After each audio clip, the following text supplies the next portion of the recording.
herramientas, tecnologías que podamos llegar a disponer. Una vez pasada esa etapa, se seleccionan los equipos. Cuando se seleccionan los equipos, nos llega un mail que ya oficialmente estamos en la competencia. De los 120 equipos postulados, quedan 78. Ya el número empieza a bajar. En ese instante comienzan las entregas mensuales, las cuales consisten en entregar reportes escritos, diciendo lo que desarrollamos, la etapa en la que estamos, cuáles son los próximos pasos, un video que acompaña esa entrega de reporte, que evidencia que efectivamente el auto está haciendo lo que decimos que hacemos, además de la entrega de código, lo que hace funcionar el auto. Pasados esos meses llega la etapa de la clasificación, en marzo. En esta etapa es básicamente decisiva. ¿Seguís o no seguís? Imagínense los nervios, ¿no? O sea, tantos meses trabajando, ya estábamos, marzo fue un pico de estrés más o menos. Pero como estábamos muy capacitados, teníamos las herramientas, veíamos que el auto estaba respondiendo, estábamos optimistas, pero bueno, los nervios siguen estando. Cuestión que en esa etapa, luego de la entrega final, Box oficialmente nos dice que quedamos clasificados a la semifinal. Empezamos de 120, pasamos a 78, terminamos 22 equipos a nivel mundial. Gente de todo el mundo está compitiendo en este proyecto y quedamos uno de los equipos en Argentina. Cuestión que ya la euforia era total y estamos ya encaminados a la semifinal en Rumania, la cual implica el mes que viene viajar a Cluj-Napoca, efectivamente tener en principio 3 días de testing, 3 días de prueba, donde como cambia el entorno, nosotros estamos probando acá en la universidad en una pista de prueba, cambia el entorno, probamos en esa nueva pista, luego de esos 3 días de prueba se da la semifinal, donde el auto se desenvuelve en esta nueva mini ciudad inteligente, quedan los clasificados a la final y ahí se anuncian los ganadores. Compiten con este auto. Con este auto. Con esta vez. Bueno, con respecto a las cosas clave que tiene el auto para poder funcionar son tanto la detección de objetos como el seguimiento de carriles. Y para lograr eso lo que hicimos fue aplicar algoritmos de procesamiento de imagen avanzado. Entonces lo que hicimos fue capturar a través de la cámara todos los frames en colores y por un lado para la parte de detección de objetos que involucran las señales de tránsito, los peatones, otros autos o otros posibles objetos que pueden aparecer, por ejemplo zapatillas que se pueden cruzar por el auto en la cámara. Lo que hicimos fue agarrar esos videos grabados directamente desde el auto y lo que hicimos fue entrenar un modelo de detección de objetos con toda esa representación de videos. Lo que hicimos también fue modificar esos videos reales y le pusimos ese filtro como que se ve de humo, porque lo que pasa en la pista es que hay una parte que va a haber como niebla, entonces el auto tiene que saber qué hacer cuando no ve bien esos objetos, entonces tiene que estar preparado también para poder detectar todos los objetos en esas situaciones desfavorables, digamos, de la pista. Y después por otro lado está en la parte de la detección de carriles, que eso es magia directamente, que lo va a explicar Gastón, que fue el autor de todo ese algoritmo loquísimo. Bueno, voy a aplicar la detección de carriles. Nosotros para usar esta detección usamos la librería OpenCV, que es para procesar imagen. Lo primero que hacemos es agarrar la imagen a color. Una cosa importante que acá hay que tener en cuenta es la etapa de prefiltrado. La etapa de prefiltrado acá es como el core de todo, la magia de todo. Si tenés mal esta etapa, lo demás probablemente esté mal.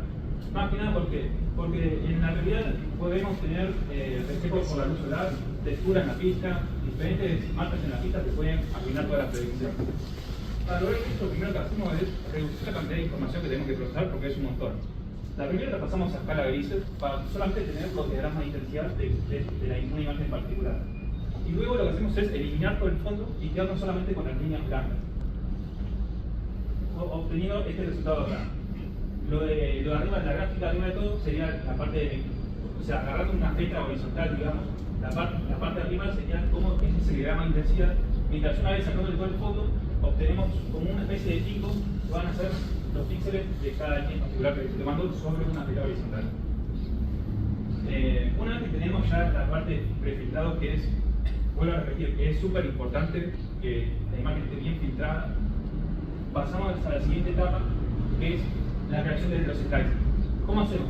La idea es no procesar toda la imagen, porque la verdad es que son es un montón de píxeles a procesar. Entonces, una forma para sacar todo esto y obtener datos que nos importen realmente es dividimos la imagen en filas sobre una región de interés. Vamos dividiendo imagen en filas horizontales y por cada fila horizontales obtenemos un diagrama de intensidad. Bien, ya tenemos cada diagrama de intensidad donde cada pico es un valor de la línea del carril.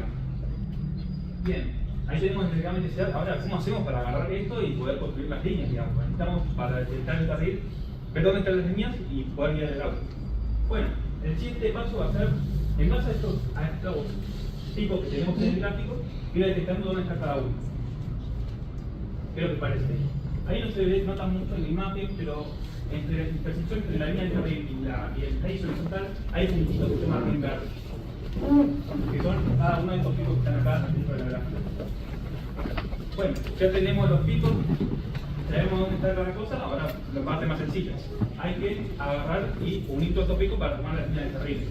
Acá hay un tema porque la verdad es, como dije antes, la etapa de filtrado es muy súper importante y si es importante que hagas mal esta parte, lo demás esté mal. Pero en la competencia, la verdad que esta imagen es como muy ideal. La competencia tiene una textura en la pista que genera muchos despliegos y realmente dentro del carril empiezan a haber puntos y eso genera mucho ruido más en estas gráficas de acá. ¿Cómo hacemos para solucionar eso? Bueno, lo que hacemos acá es por cada slide dentro, o sea, y cada slide comienza, creo, como un agente, digamos. Acá entra el concepto de agente, más que nada porque cada agente dice la entidad de la línea en sí. Pongo un agente en. ¿Qué pasa por acá? Pongo un agente donde aparece un punto en la primera slide y salto a la segunda slide. El agente mira hacia adelante y dice, bueno, ¿dónde tengo otro punto? Y salta la agente para acá. Una que llego, aparece otro punto en la otra ruta, vuelvo a crear otra agente. Y cada agente va sumando y va recolectando los puntos como si fuera un Pac-Man. ¿Qué pasa? Si hay lugares donde, por ejemplo, las esquinas allá o este de acá donde hay un solo punto, si la gente no, o este Pac-Man, por así llamarlo, no logra recolectar tantos puntos, lo mata. O sea, me quedo solamente con los agentes que son realmente útiles para mí. Una vez que agarré toda esta información y los agentes tienen cada información de la línea, llegamos a algo como esto. Cada agente me va a decir su línea en particular. Por ejemplo, tengo el agente rojo, donde, o sea, cada color va a representar un agente en sí. Tengo el agente color rojo, donde me dice, bueno, todos estos puntos pertenecen a esta línea acá, y luego, bueno, y siguen ese agente. Ahora bien, hay cosas que ahí me lo detectaron los agentes que realmente mucho no me interesan, o no por ahora, por lo menos. O tal vez en un futuro necesite sí o sí detectar la cinta peatonal, pero por el momento no. Entonces lo que hago, pinto todo eso y me quedo con la línea de carril. Y llegamos a algo como esto. Bueno, una vez que ya tenemos eso, digo, listo, ya está, ya tenemos los carriles. Ahora, ¿cómo hacemos para, digamos, que el auto siga por el medio y no se vaya para la costada? Bueno, una vez que vos tenés ya las dos líneas de carril, ponés una línea en el medio, como vamos a ver ahora, y decís, bueno, esta línea que yo estoy acá en el medio va a ser la que el auto tiene que seguir en todo momento. Bueno, pero el tema es que ¿qué parte de la línea seguimos? ¿No? Porque digamos, no es que digo, bueno, seguir la parte de abajo y ya está. Lo que hacemos es, en esta línea del carril del medio, seguir un punto en particular. Más que nada porque si lo ponemos muy abajo el punto, el auto va a tener a hacer muchas oscilaciones, a tratar de corregir rápido, y si lo ponemos más adelante, el auto va a tratar de ir corrigiendo un poco más lento, digamos, esos cambios que hay entre la línea vertical, entre esta línea amarilla y la posición del auto. Y bueno, en base a eso es como armamos nosotros cómo se tiene que ir corrigiendo el auto, en base al ángulo que nos da la posición del auto y el punto donde marcamos el centro del carril. Bueno, y así de mi compañero. Buenos días, mi nombre es Cristian Cárdenas, soy estudiante de Ingeniería Electrónica y les voy a comentar un poco sobre cómo es que el auto percibe nuestro entorno. Nosotros tenemos los 5 sentidos, con esto podemos ver, podemos escuchar, podemos sentir y nos podemos mover con estos sentidos. Pero el auto, ¿cómo va a ser? El auto es como un robot, necesita saber su entorno para tomar decisiones. Uno de los más importantes, como comentó mi compañero, es el de visión. Bien. Esta cámara que usa mi compañero es el ojo del robot o el ojo del auto. Con él puede detectar objetos, el camino es lo más importante para el auto. Y con esto entonces puede tomar decisiones si debe ir adelante, si encuentra un objeto adelante, puede esquivarlo. Pero no solamente es suficiente con esto. También necesitamos saber la distancia de un objeto. Pues podemos encontrar algo adelante, pero si no sabemos bien la distancia, entonces no podemos esquivar. Para eso usamos un sensor llamado LIDAR, que ustedes lo pueden pensar como un radar. Este emite un infrarrojo alrededor de nosotros. Cuando el infrarrojo rebota, le da una distancia al robot. Entonces en la parte de adelante tiene el LIDAR y con esto puede detectar los objetos. Puede saber a qué distancia está y es útil para cuando queremos esquivar un auto o en el caso de estacionar. Si queremos estacionar necesitamos saber si tenemos lugar o no. Además de que la cámara lo ve, esto nos permite saber qué distancia es y para hacer las maniobras adecuadas. Otro también sería nuestro sistema de orientación. El auto necesita saber cuándo girar y cuánto gira. Si tenemos una curva, el sensor IMU, que es la unidad de movimiento inercial, nos da este dato. Nos dice cuánto giramos a la derecha, cuánto giramos a la izquierda, y es muy preciso. En la cámara pueden ver cómo va, no se ve mucho, pero cuando gira se podía ver el ángulo en tiempo real. Otra cosa que necesitamos es el desplazamiento. Si queremos ir de un punto A a un punto B, sabemos que hay una determinada distancia. Pero el auto, ¿cómo podría saberlo? Para eso usamos un encoder. Este encoder lo que hace es, está pegado a la rueda del auto y cuando gira, la relación de giro con la rueda del auto nos da la distancia que recorre. Así podemos saber si recorremos 10 centímetros o 10 metros. Si no, no habría forma de saber cuánto recorremos. Todo el conjunto de estos sensores, si cada uno bien trabaja individualmente, pero el conjunto es lo que le da la posibilidad de que el auto puede detectar el entorno y saber qué hacer. Con la cámara puede saber dónde girar, con el IMU sabe cuánto girar. Todos estos son muy importantes para que el auto pueda manejarse autónomamente. Ahora les voy a hablar a mi compañero Dylan sobre la navegación. Bien, hasta ahora estuvimos viendo cómo el auto hace lo que hace. Evelyn nos contó cómo el auto es capaz de reconocer señales de tránsito mediante el uso de inteligencia artificial. Gastón nos contó cómo el auto es capaz de mantenerse en el centro del carril mediante el análisis de los histogramas. Y Cristian nos contó cómo el auto es capaz de estar dotado de ciertos sentidos como cuánto está avanzando, cuánto está girando y más. Ahora, viene el momento clave. ¿Qué hacemos con toda esa información? Bueno, para eso existe el sistema de navegación. Básicamente, esto va a definir hacia dónde debe desplazarse el auto. Nosotros en esta imagen de acá estamos viendo lo que es el mapa de prueba, que es una versión súper reducida de lo que va a hacer allá, pero es suficientemente útil para probar nuestro sistema.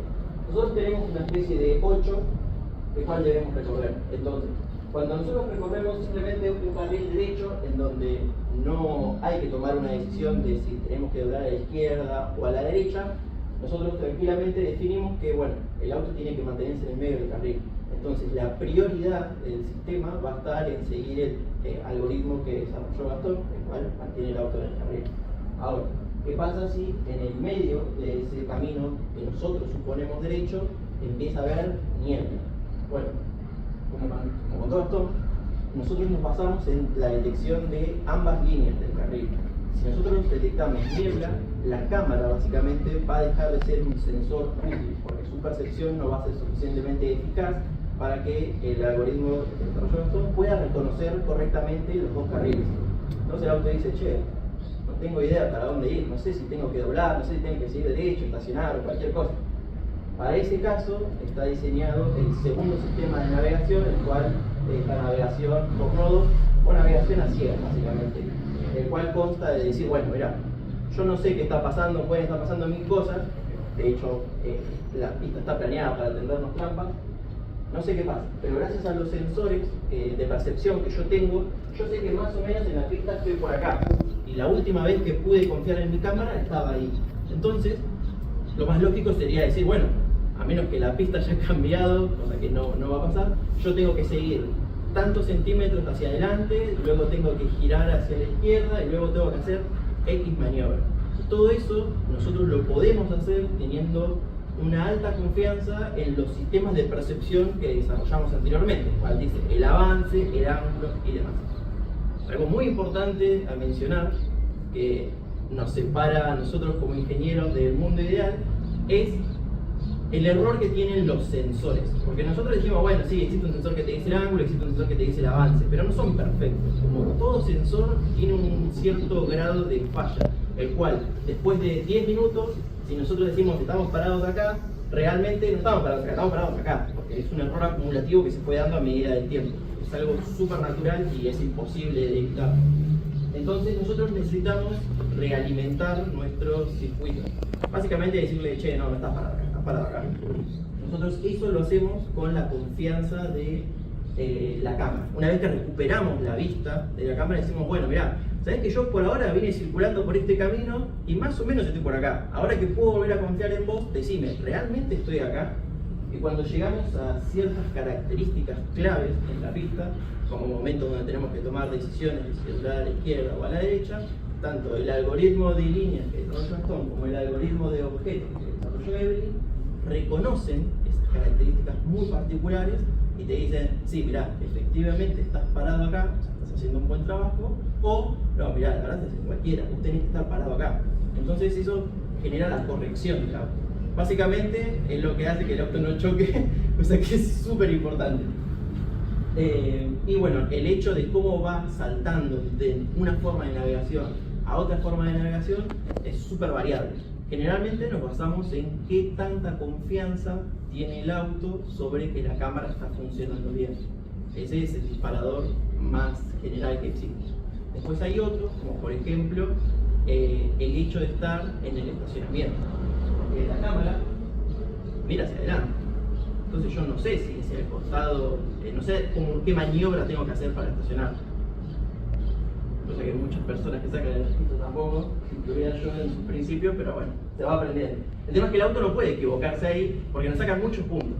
Entonces, ¿qué pasa? Cuando se detecta ese estado, está la detección de objetos de él, dice, bueno, mirá, yo estoy viendo bien el camino, pero no puedo seguir avanzando hacia adelante, tengo que hacer una maniobra. Entonces en esos momentos también salta a lo que es la navegación a ciegas y se calcula una trayectoria para que el auto estacione. De esa misma forma va a pasar con cada evento que requiera que el auto haga algo que no sea simplemente seguir el carril. O sea, serían las maniobras de evasión de autos, estacionamiento. Bien. Y ahora Carlos nos va a contar cómo es que realmente el cerebro del auto es capaz de switchear entre esos modos de navegación y cómo hacemos nosotros para saber que el auto realmente está haciendo lo que queremos y no algo que está mal pero más o menos pasa. Como contábamos hace un ratito, todo esto está sucediendo al mismo tiempo. O sea que de alguna forma, tenemos que intentar unir todos estos hilos de donde viene información y que el auto haga efectivamente lo que tiene que hacer. Por lo tanto, lo principal es poder dividir las prioridades. Decir, bueno, por ejemplo, estoy siguiendo el carril, mi objetivo o siguiendo un nodo, estoy avanzando hacia un destino, pero si se interfiere una animita o una persona en el camino, está bien, mi objetivo es llegar hasta allá, pero para llegar hasta allá primero tengo que frenar, porque si no, delito capital. Entonces, no, definitivamente tengo que frenar. Por lo tanto, una de esas cosas es la más importante, poder definir las prioridades. El auto tiene que estar atento a todo en todo momento, porque en cualquier momento te puede aparecer alguna otra situación que te hace cambiar de opinión.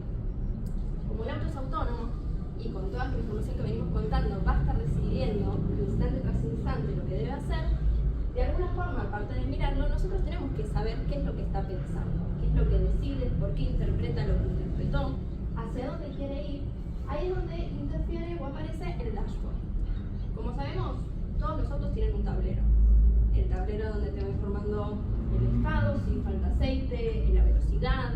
distintas informaciones. En este caso nosotros tenemos nuestro dashboard que también nos va a estar informando todo lo que está haciendo el auto. En caso de que el auto se quiera comunicar con nosotros, lo va a hacer a través de él. En caso de que nosotros nos queramos comunicar con el auto por algún motivo, también lo vamos a hacer a través de este dashboard. En principio lo vamos a dividir en 3 columnas. Empezamos de la derecha de ustedes, o sea, de acá para allá. Lo primero que vemos son 2 imágenes. ¿Qué son esas 2 imágenes? Lo que comentaba Evelyn, lo que comentaba Gastón, el detector de líneas y el detector de objetos.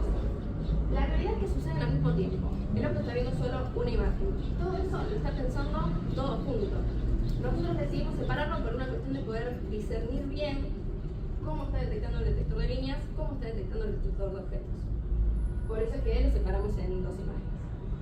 En la columna del medio van a estar, digamos, todas las informaciones del estado actual del auto.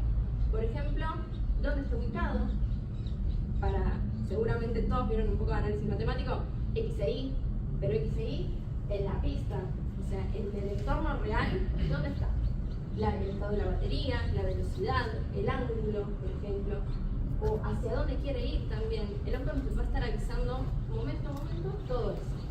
Por debajo vamos a poder ver la forma que nosotros tenemos de darle ciertas indicaciones, cosas que nos van a permitir calibrar el auto para mejorar su desempeño o incluso también realizar pruebas de forma más sencilla.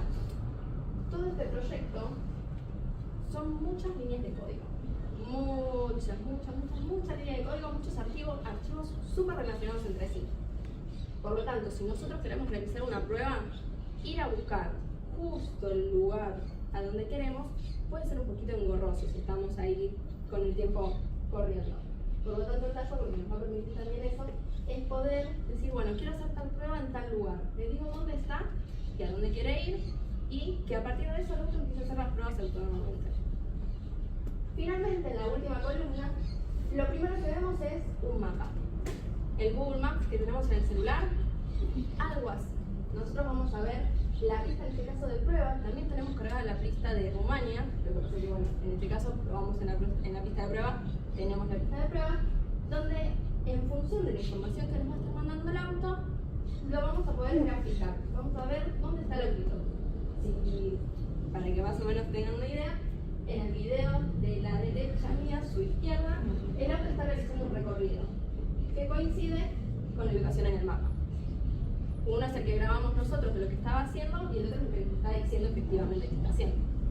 Cuestión que podemos trazar, realizar un trazo de hacia dónde su recorrido y también al mismo tiempo distinguir las señales que está viendo.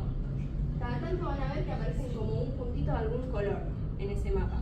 Esas puntitas tienen un significado que coincide con lo que está viendo en la imagen de abajo. Por ejemplo, hay una negrita y gráfico un puntito rosa. Por lo tanto, coinciden esas apariciones con lo que está detectando. Todo eso volvemos en tiempo real. Todo sucede en tiempo real. Y finalmente, en la parte de abajo tenemos una sección donde recibimos mensajes del auto que nos va informando ciertas cosas que a nosotros nos importan. Capaz nosotros le dijimos, me interesa ver cuándo es que llegaste a tal lugar, o qué valor recibiste, qué información recibiste cuando decidiste frenar. Todos esos mensajes, como todavía no lo hicimos hablar, aunque si nos dan un tiempito capaz, quién sabe, por ahora nos está hablando a través de esa consola, lo cual nos va a permitir devaguear o ver paso a paso lo que está sucediendo. Por eso también es como un poquito la magia de todo esto, que es una forma de ver todo eso que está sucediendo bajo la carcasa, ¿no? Y de entender que todo eso ocurre en tiempo real. O sea que nosotros lo podemos ver de forma sencilla, podemos realizar pruebas de forma sencilla y también un poquito más fácil, digamos, ¿no? Más ameno que ver tanta línea de código y demás. Así que... Bueno, con respecto a el tema de haber clasificado en esta competencia, nosotros tenemos que viajar a Rumania, que es donde se va a hacer la final con el resto de los equipos de todo el mundo. Entonces estamos atentos de agradecer a nuestro sponsor que nos va a dar una mano para poder viajar, que es algo de las cosas más caras que tiene esta competencia, que es pagar el viaje de coche. Y Además de eso, el tema de los espacios que nos prestaron en la universidad, tanto cuando empezamos en un aula para poder crear la pista, que ocupa mucho tiempo, mucho espacio, yo por ejemplo en mi casa no entra, o después en estos últimos meses estuvimos viniendo acá abajo, nos prestan toda la parte de abajo que ustedes bueno, lo vieron, y eso también nos permitió poder expandir la pista para probar más cosas que necesitamos del auto para que funcione bien.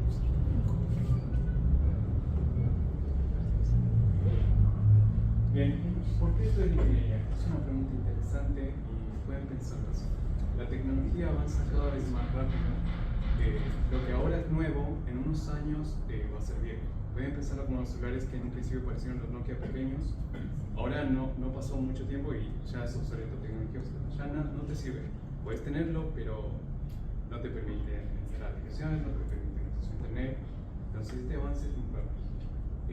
Los países que mayormente avanzan invierten mucho en tecnología y de trasfondo invertir en tecnología es lo mismo que invertir en ingeniería. Entonces es muy importante para el progreso. Para estudiar ingeniería, tal vez hay como un mito que uno dice que no, tienes que ser un genio para entrar ahí. Para la carrera no se necesita eso, pero sí se requiere tener mucha curiosidad y muchas ganas de aprender y entender cómo funcionan las cosas. Si tienes esto y te gusta investigar, desarrollar, la ingeniería puede ser para ustedes. Lo que nosotros hoy hacemos, capaz en un futuro alguno de ustedes también lo podría desarrollar. Solo se necesita esas ganas de creatividad y una pasión para aprender.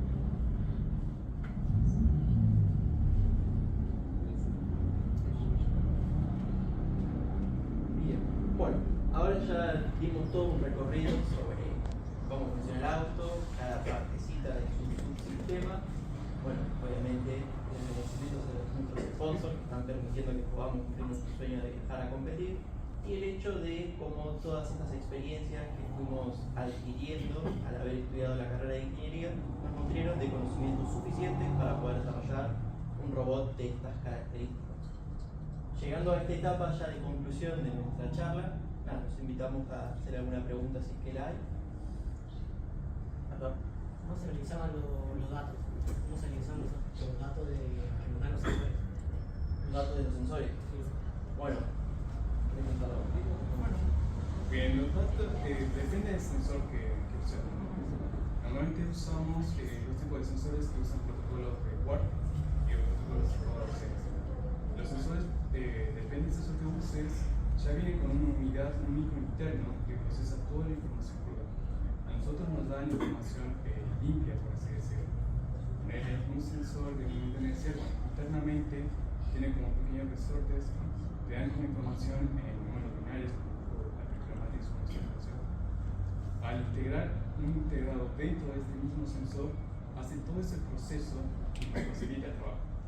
Directamente nos mandan el ángulo ya filtrado y con otros tipos de ajustes que se requieren, porque los sensores, como bien mi compañero dijo, no son ideales, se van descalibrando continuamente, pero cuando ya vienen con tecnología incorporada, te facilitan esto.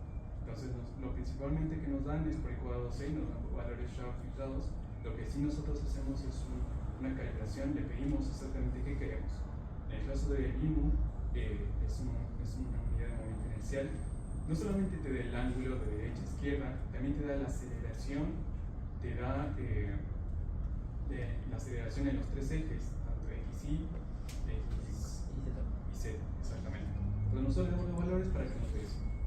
Pero lo principal protocolo sería por el cuadrado C, igual. Ya no dan los datos filtrados, después ellos se la mandan al cerebro, que sería la parte donde ellos usan, y después ellos ya hacen mal. Ya la parte de bajo nivel la conozco yo, pero ellos hicieron la parte de Había una reinterpretación de lo que va. Exactamente, sí. Es como poner así, mira. Por un lado nos dan los datos como número binario, tienen un intermediario que nos da un protocolo que es más entendible, y después ellos ya lo traducen de diferente forma de acuerdo a lo que necesitan. Nosotros lo que tenemos son dos grandes placas, básicamente. La primera placa, la que se va a encargar de procesar todo el hecho de inteligencia artificial y diferentes algoritmos, Y la segunda placa es la que se va a encargar de la comunicación con todos los sensores. Justamente le estás preguntando. Entonces, esa placa, utilizando el protocolo I2C y la UART, es la que se va a encargar de comunicarse con todos los sensores de todas las formas que puedan llegar a enviar su información, de alguna forma masticar esa información y entregarle el dato útil a la placa, que es la que se encarga de procesar y tomar decisiones. Es un sistema el cual está dividido en dos grandes subsistemas. La parte que se encarga de recopilar datos y la parte que se encarga de tomar decisiones. No sé si con eso respondimos. Más diría yo. ¿Había otra pregunta? ¿Van a usar sistema de GPS? No, lamentablemente no, pero no porque no queramos, sino porque está prohibido. No estuvimos hablando de las regulaciones básicamente que nos dan en la competencia. Tiene que ser un sistema aislado, no puede estar comunicado con nada. No podemos usar ninguna información de la nube, ni GPS, ni nada. Todo lo que pasa tiene que ser decisiones captadas y tomadas de los sensores que nosotros tenemos. Por eso hacemos tanto hincapié en el hecho de dotarlo de un sistema de percepción, porque utilizando un GPS sería más sencilla la navegación, esa es la realidad, pero bueno, como esta competencia aspira a que nosotros estemos 6 meses rompiéndonos la cabeza y desarrollando un sistema lo más independiente posible, nos ponen esta posición. ¿Es eso porque son malos? Una de dos. Sí. Dos cosas. ¿Entre qué velocidades funciona el robot y qué pasa cuando hay relieves?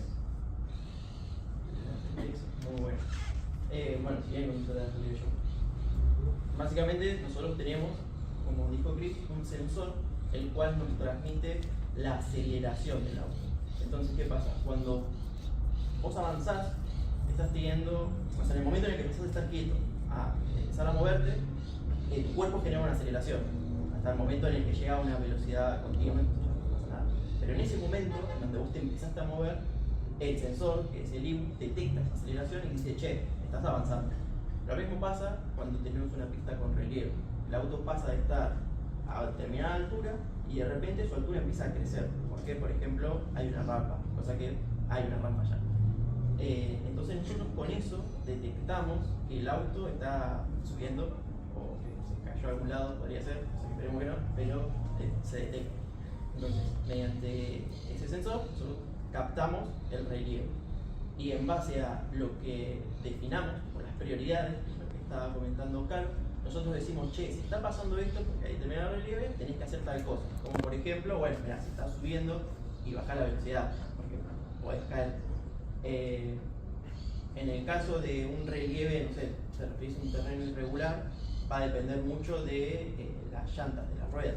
En este caso, como la competencia se plantea en un terreno liso, excepto por la rampa, nosotros no tendríamos en un primer lugar problemas de relieve. Pero si lo llegase a ver, somos capaces de detectarlo y, en el caso de que lo definamos, tomar decisiones en base a eso.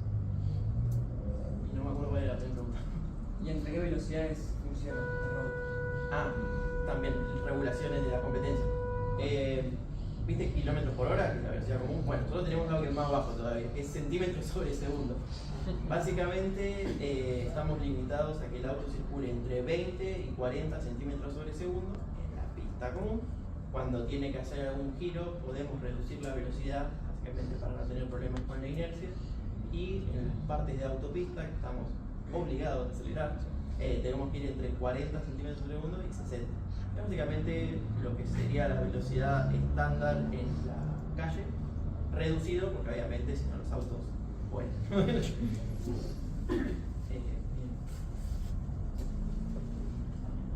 Sí, vi en el mapa que hay muchas partes en las cuales el auto puede tomar entre dos caminos y derecho o la.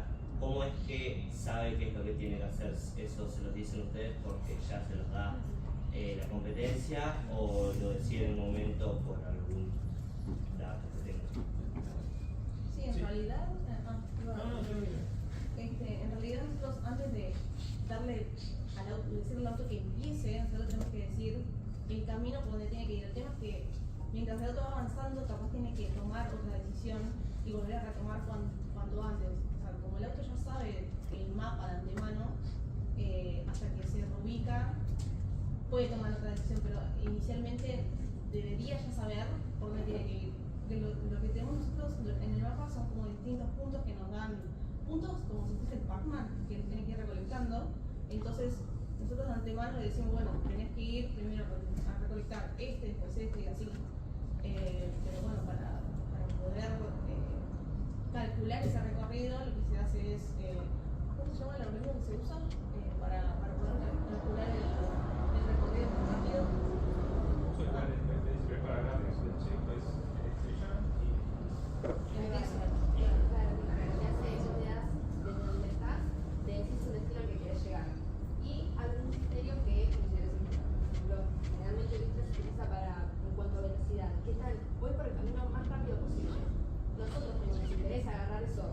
Checkpoints del Pac-Man, le decimos anda por el camino que más checkpoints pueda recolectar. Entonces le decimos, desde acá partís, o bueno, desde el auto donde reconoce que está, y hacia dónde quiere ir. Él calcula el caminito, el mejor camino posible para recolectar los checkpoints y en ello empieza su recorrido. Tenía otra mano, ¿no? ¿Podría llegar a detectar a un peatón mediante el agente de puntos o tendría que ser una forma mucho más complicada? Claro, el mapa del NIDA, viste que había puntitos. Es un poco más complicado, pero se podría hacer. El tema es que depende también de la estructura del peatón. Lo que hace el NIDA es detectar si tienen una misma línea horizontal, entonces capaz de detectar o los pies o la parte del medio, depende de dónde lo enganche y qué altura tiene el peatón, ¿no? Para eso se usa o se apoya todo el sistema en lo que es detección de objetos directamente, ese análisis previo que hemos hecho de las imágenes. Por eso es que nosotros lo entrenamos para que detecte lo más posible, y si llega a detectar algo, nos apoyamos también con lo que detecta el LIDAR para decir, bueno, hay algo de verdad, no es que el modelo de detección de objetos falló y digamos como que detectó cualquier cosa donde no había.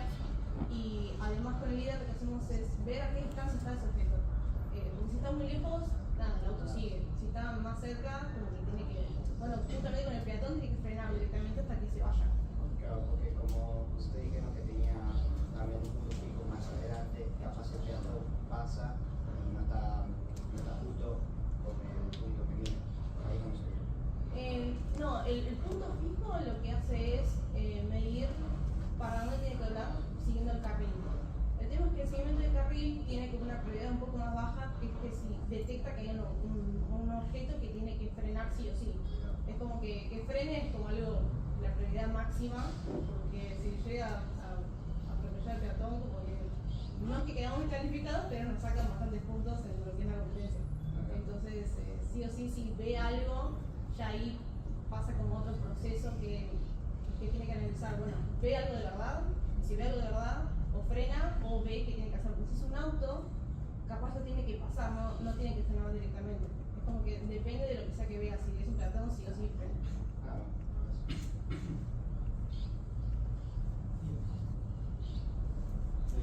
Quería saber cómo es que ustedes se organizan para la humanización del vehículo, porque dijeron que había detección de vehículos, de objetos, después tiene que seguir el camino, después el armado de cambiado ahí. Si cada uno es mejor en un aspecto, o si todos van uno por uno de las cosas, y tirando un poco más cómo se organizan para poder armar y organizar el vehículo. En cuanto a la organización del equipo. Sí. Esa es la pregunta clave. Pensé que no la iban a hacer, la verdad, pero es una muy buena pregunta. En todo proyecto, generalmente, uno, o sea, más unos llevados como nosotros, tienen ganas de saber todo. O sea, quieren hacer todo y como que en parte decir, che, esto no lo puedo hacer yo porque no me da el tiempo, que lo haga otro, es como que te agarra algo, ¿viste? Porque uno tiene muchas ganas de aprender y saber sobre todo. Esa es una muy mala decisión.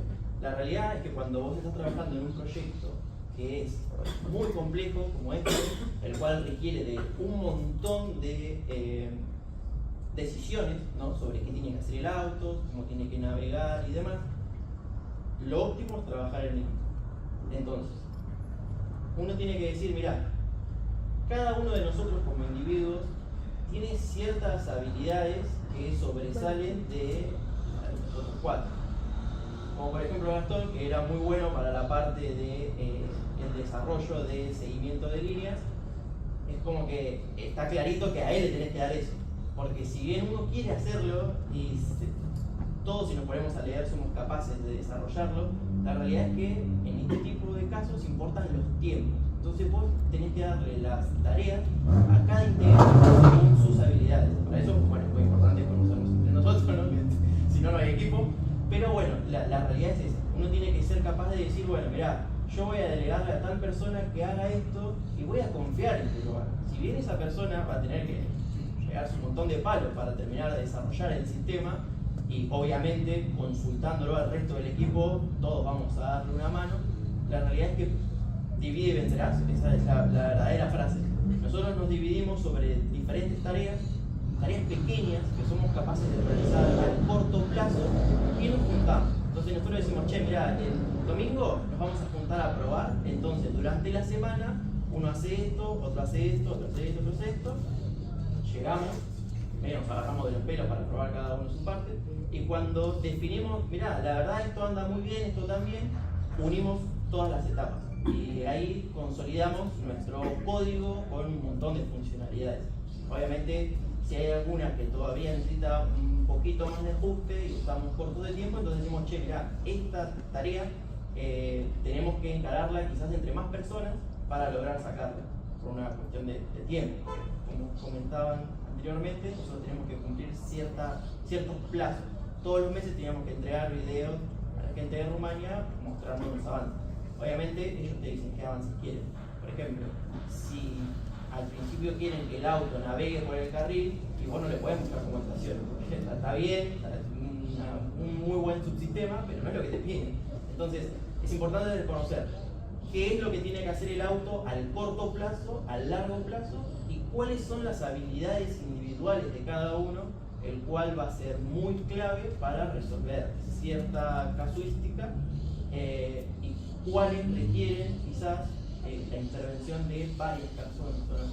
Obviamente cuando lo juntamos todo, ahí requiere la intervención de todos, porque va a decir, che, mirá, yo hice esto, pero tu sistema me lo está pagando. Entonces, bueno, ahí viene un poco el hecho de tomar criterios, como ¿qué es más importante? Si lo que, no sé, por tirar un ejemplo, lo que desarrolló Chris de que no pise la arena, o lo que desarrolló, no sé, Eve de que él doble a la izquierda. Y no, más importante que no pise la arena que está pasando por la calle. Entonces ahí se empiezan a definir ciertos estados. Algo también que es muy importante para cualquiera que quiera dedicarse a ingeniería es aprender a trabajar en módulos. O sea, la modularización es lo que define a un profesional, básicamente, cuando se dedica a programar proyectos muy complejos. Si yo tengo que desarrollar algo y lo desarrollo en el sistema que está desarrollando Caro, por ejemplo, y un poco estoy convirtiendo todo lo que está haciendo Caro en dependencias de lo que estoy haciendo yo. Y eso no está bueno, porque capaz Caro hace un cambio y todo lo que yo había hecho y anda, deja de andar. Y no es error de Caro, no, es un error mío, porque yo dije, che, ¿por qué yo me estoy metiendo en el código de ella? Yo tengo que desarrollar una burbujita aparte que sea capaz de ser compatible con todo lo que está desarrollando el resto. Entonces, de esa forma nos evitamos un montón de peleas y logramos justamente esta modularización de la que tanto también hace a la programación. No sé si con eso respondimos. Sí, me quedó muy claro y incluso explicaron más. Bien, no sé si hay alguna pregunta. ¿En qué placa corre la IA? ¿Es una Raspberry? No.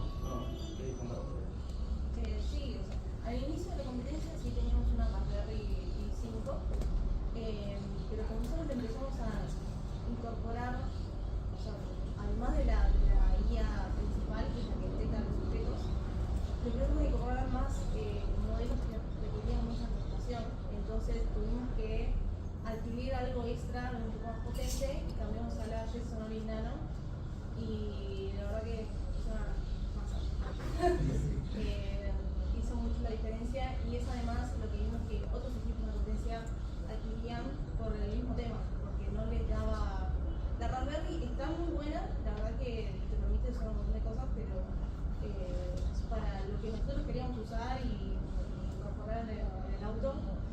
queda un poco baja. Nosotros como ver que andaba todo mucho más lento.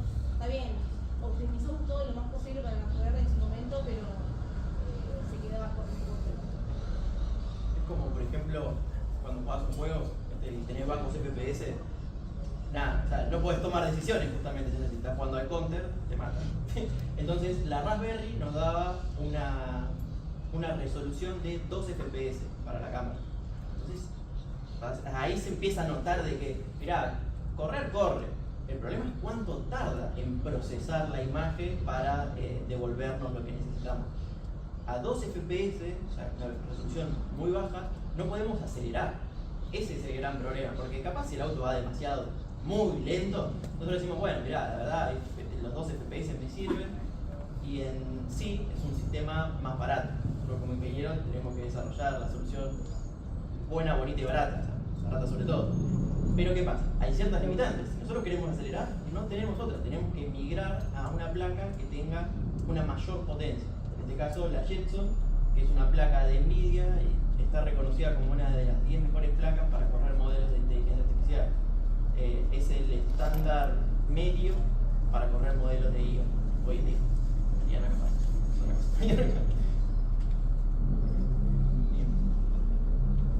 Sí. ¿Qué les entrega la organización de todo eso? De la urgencia seguro que no, pero... Ojalá. Lo físico. No. No sé si se llega a ver de ahí.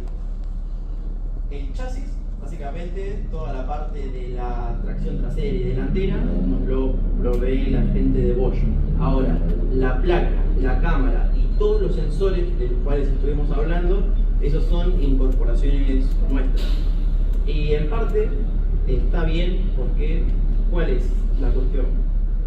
Nosotros, si bien hicimos el mejor desarrollo que pudimos, es una competencia. O sea, nosotros tenemos que tomar decisiones, como el hecho de adquirir este tipo de placas para poder correr una alta tasa de refrescos, y eso es lo que quizás nos puede diferenciar de otro equipo que decidió tomar otra placa. Entonces, los criterios que nosotros tomamos para la adquisición de nuestro hardware es el diferencial que tenemos a la hora de competir. Porque si todos tuviésemos exactamente el mismo auto, sería una pelea de códigos, básicamente, lo cual es una pelea de códigos allá, pero también influye mucho el hardware que usamos. Entonces, ellos nos proveen de lo básico. Por ejemplo, ellos nos daban una Raspberry Pi 5, en donde ahí verificamos justamente este problema que teníamos de la resolución, y en base a eso tomamos decisiones de qué comprar. También tenemos un límite, no es que podemos gastar plata a los pavos, sino que ellos nos dicen, bueno, mirá, vos le podés poner tal monto de dinero, más no, porque ahí viene otra parte, la injusticia de competidores con un alto poder adquisitivo versus nosotros, por ejemplo. Entonces hay una vara que se pone, y nosotros nos mantenemos dentro de eso. Lo mismo también para las baterías. Ellos te dan una batería, el cual te garantiza un funcionamiento de 1 hora, vamos a tirar el número. Pero la realidad es que cuando nosotros nos juntamos acá en el polo, estamos fácil 10 horas. Entonces no nos sirve estar 1 hora, después 2 horas cargándola y después demás. Entonces le ponemos una segunda con mayor capacidad y extendemos nuestro tiempo de desarrollo. Y nos pausa bueno. Esa también la arman ustedes. Esa también la compramos. Sí. Bien. ¿Cuál es el premio de la competencia? Aparte del logro. Sí. Bueno, los primeros 3 premios son montos económicos, la verdad no me acuerdo ahora, no sé si... El primer puesto era 5.000 euros, por ejemplo. 7.000, claro. Y así todo no llegan a cubrir los costos de nuestro viaje, pero es bueno porque, o sea, ahí podemos amortiguar un poco. Pero no, la realidad es que si bien el premio es económico, nosotros competimos con la gloria. Pero estaría bueno también volver con una remuneración. Bien. ¿Vos con esto vas a desarrollar algo en la idea? Y ahí está, o sea, ellos no te dicen nada de forma oficial, pero la realidad es que el objetivo que ellos tienen es reclutar a las personas más capaces. Esa es la realidad, porque hoy en día un estudiante que es capaz de desarrollar este tipo de sistema tiene un valor agregado muy alto por encima de una persona que quizás solo se centra en estudiar y terminar. No quiere decir que sea mejor, eso será un motivo a evaluar de cada uno en particular.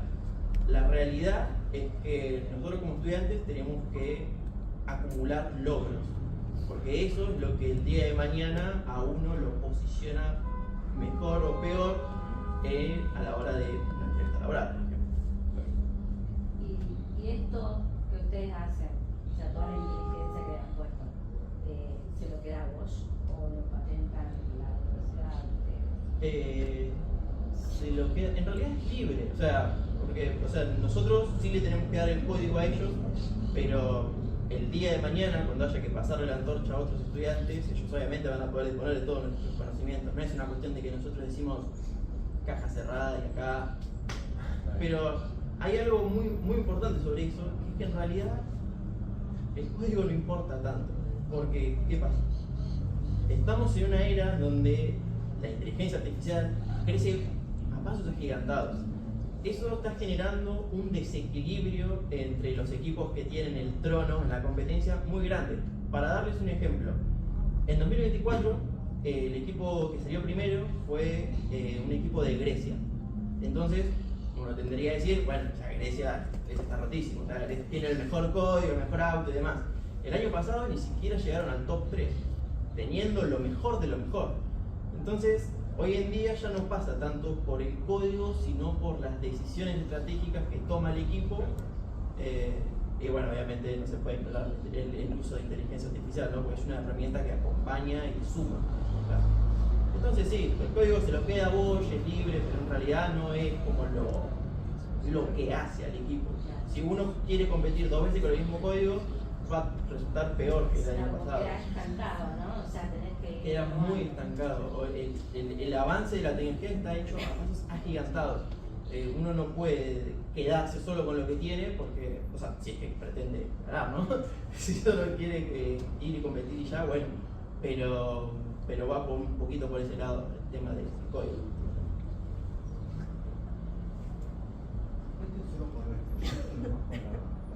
Va a estar circulando por el país, un ser humano va a poder conducirlo por acá.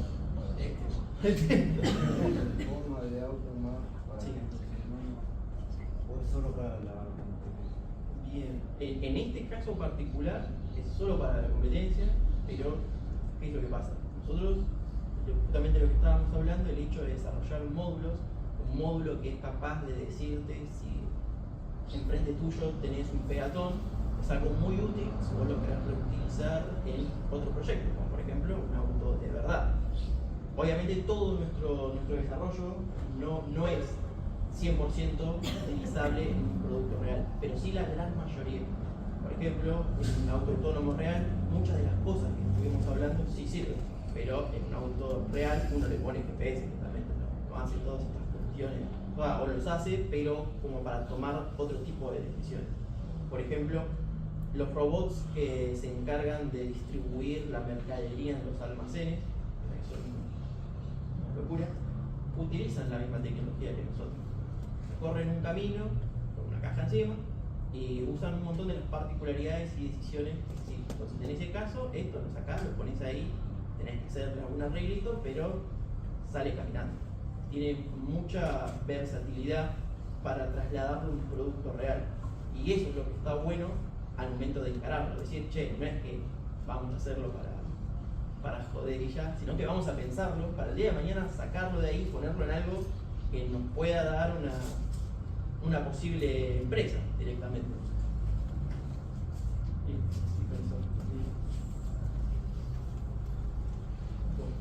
Ese es el próximo paso.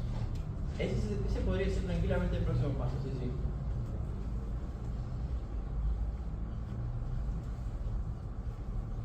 En caso de que no haya preguntas, queremos agradecer por haber quedado hasta el final. Nos extendimos bastante, chicos.